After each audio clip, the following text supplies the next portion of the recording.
Hello friends, welcome है आपका online learning के प्लेटफॉर्म पे। तो आज मैं डीएलएड सेकेंड सेमेस्टर का फर्स्ट पेपर कराने जा रही हूँ, जिसका नाम है वर्तमान भारतीय समाज और प्रारंभिक शिक्षा। तो चलिए स्टार्ट करते हैं। आपने देखा होगा कि मैं एक क्वेश्चन करा चुकी हूँ, जो कि हमारा डीएलएड सेकेंड सेमेस्टर का फर्स्ट पार्ट है। अब मैं सेकेंड पार्ट कराने जा रही हूँ। इसमें हमारा दूसरा क्वेश्चन है, शिक्षा का संकुचित अर्थ बताइए। तो फ्रेंड्स, शिक्षा का संकुचित अर्थ है, शिक्षा के संकुचित अर्थ के अनुसार शिक्षा से आशय उस शिक्षा से है जो एक निश्चित स्थान अर्थात विद्यालय या कॉलेज में दी जाती है। इसमें शिक्षा की एक निश्चित योजना होती है, एक निश्चित समय तक दी जाती है। इसमें शिक्षा एक निश्चित योजना होती है, यह एक निश्चित समय तक दी जाती है। इसमें बालक को निश्चित विधियों से ज्ञान प्रदान किया जाता है। तो आप कह सकते हैं कि शिक्षा का संकुचित अर्थ है एक निश्चित स्थान व एक निश्चित योजना के तहत विद्यालय में दी जाने वाली शिक्षा। इसमें बालक को निश्चित विधियों से ज्ञान प्रदान किया जाता है। शिक्षा के संकुचित अर्थों में शिक्षा कुछ विषयों तक ही सीमित रहती है। बालक को केवल उसी प्रकार की शिक्षा दी जाती है जिसे उसके लिए उपयोगी समझा जाता है। शिक्षा प्रदान करने का मुख्य स्थान विद्यालय होता है। अगर आपसे पूछा जाए शिक्षा प्रदान करने का मुख्य स्थान क्या होता है, तो आप क्या बोलोगे? विद्यालय। विद्यालय में शिक्षक के द्वारा शिक्षा प्रदान की जाती है। शिक्षा पर ही बालक को ज्ञान प्रदान करने का दायित्व होता है। यहाँ होगा शिक्षक पर ही बालक को ज्ञान प्रदान करने का दायित्व होता है। शिक्षा का संकुचित अर्थ हम विद्यालय, महाविद्यालय अथवा विश्वविद्यालय शिक्षा से लगाते हैं, जहां बालक को एक निश्चित चारदीवारी के अंदर निश्चित व्यक्तियों द्वारा निश्चित पाठ्यक्रम एक निश्चित विधि के द्वारा पढ़ाया जाता है। विश्वविद्यालय या विद्यालय द्वारा भेजे गए उद्देश्यों को जब प्राप्त कर लेते हैं, तब यह स्वीकार किया जाता है कि उसने शिक्षा प्राप्त कर ली। लेकिन यह ध्यान से विचार किया जाए कि विद्यालय से प्राप्त शिक्षा तब तक पूर्ण नहीं है जब तक उसे प्रयोग करने का ढंग या क्षमता छात्र में नहीं आ जाती। अतः विद्यालय दी जाने वाली शिक्षा का एकमात्र अंग है। इस प्रकार कहा जा सकता है कि शिक्षा के संकुचित अर्थ में विद्यार्थी, विद्यालय, शिक्षक और उद्देश्यों की महत्वपूर्ण भूमिका है। विद्यार्थी, विद्यालय, पाठ्यक्रम, शिक्षक, यह क्या है? शिक्षा का संकुचित अर्थ है। टी रेमोंड के अनुसार संकुचित अर्थ में शिक्षा का प्रयोग बोलचाल की भाषा और कानून में किया जाता है। इस अर्थ में शिक्षा व्यक्ति के आत्मविश्वास और वातावरण के सामान्य प्रभावों को अपने में कोई स्थान नहीं देती। इसके विपरीत यह केवल उन विशेष प्रभावों को अपने में स्थान देती है जो समाज के अधिक आयु के व्यक्ति जानबूझकर और नियोजित रूप से अपने से छोटों पर डालते हैं, भले यह प्रभाव परिवार, धर्म या राज्य द्वारा डाले जाएं। प्रोफेसर ड्रीवर के अनुसार शिक्षा एक प्रक्रिया है जिसमें शिक्षक तथा जिसके द्वारा बालक के ज्ञान, चरित्र तथा व्यवहार को एक विशेष ढांचे में ढालती। आपने शिक्षा के संकुचित अर्थ के अंतर्गत प्रमुख 3 तथ्यों को सम्मिलित किया। पहला है शिक्षा द्वारा बालक के ज्ञान में वृद्धि करना। सेकंड है शिक्षा द्वारा बालक के चरित्र का विकास करना। शिक्षा द्वारा बालक के व्यवहार में वांछित सुधार करना। तो आप कह सकते हैं कि जो संकुचित अर्थ होता है शिक्षा का, उसके द्वारा क्या किया जाता है? बालक के ज्ञान में वृद्धि, बालक के चरित्र का विकास, बालक के व्यवहार में वांछित सुधार करना। जीएस थॉमसन के अनुसार शिक्षा एक विशेष प्रकार का वातावरण है जिसका प्रभाव बालक के चिंतन, दृष्टिकोण तथा व्यवहार करने की आदतों पर अस्थायी रूप से परिवर्तन के लिए डाला जाता है। जीएस मैकेंजी ने संकुचित अर्थ में शिक्षा का अर्थ इस प्रकार बताया है। संकुचित अर्थ में शिक्षा से आशय हमारी शक्तियों के विकास और उन्नति के लिए जानबूझकर किए गए किसी भी प्रयास से लिया जाता है।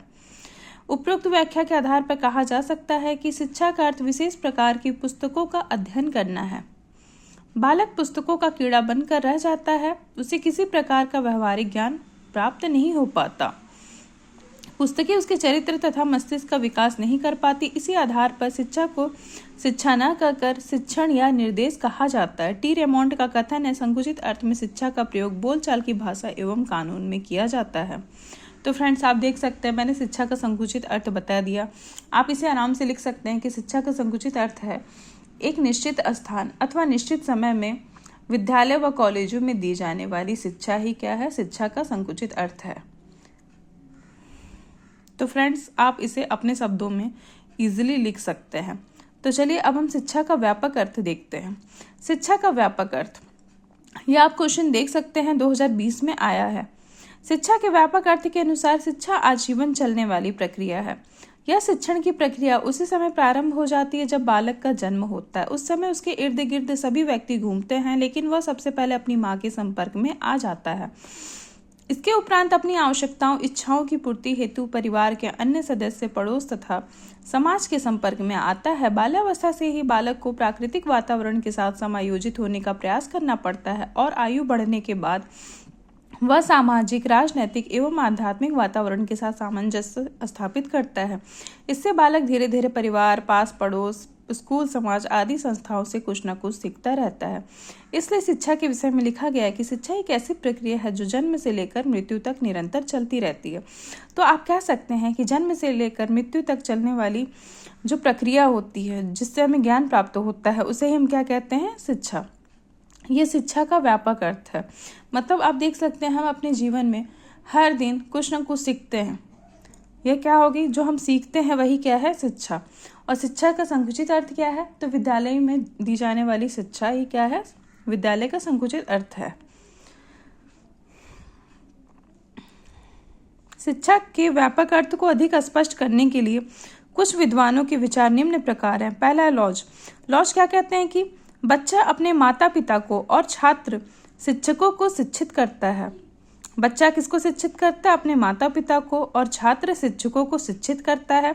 जो बात हम सोचते हैं या करते हैं, हमें किसी प्रकार भी दूसरे व्यक्तियों द्वारा कही बात, सोची या की गई बात कम शिक्षित नहीं करती। इसके व्यापक अर्थ में जीवन शिक्षा है और शिक्षा जीवन है।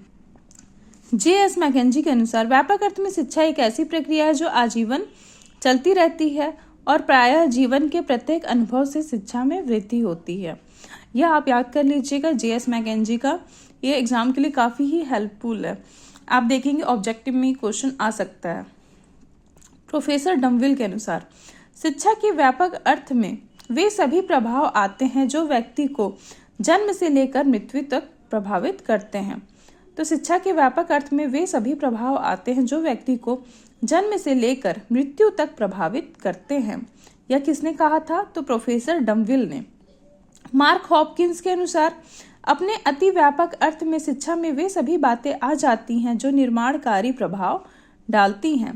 प्लेटो के अनुसार शिक्षा मानव के शरीर व उसकी आत्मा को वह पूर्णता प्रदान करने की प्रक्रिया है जो पूर्णता वह प्राप्त करने के लिए समर्थ है। तो आप देख सकते हैं शिक्षा का व्यापक अर्थ क्या है। ठीक है, आप इसी तरह से एग्जाम में लिखिए। आप इतना लिख देंगे या काफ़ी हेल्पफुल होगा एग्जाम के लिए। इससे ज़्यादा आपको लिखने की कोई ज़रूरत नहीं है। ठीक है, चलिए आगे हम थोड़ा बहुत देख लेते हैं। अतः उपरोक्त परिभाषाओं से स्पष्ट है कि व्यापक रूप में शिक्षा मानव की समस्त नैसर्गिक शक्तियों का विकास है जो मानव के अपने वातावरण के साथ संपर्क में आने पर संभव होता है। इन शक्तियों के विकास की क्षमता मानव की प्रकृति में निहित है और शिक्षा द्वारा उनको प्रस्फुटित होने का अवसर प्राप्त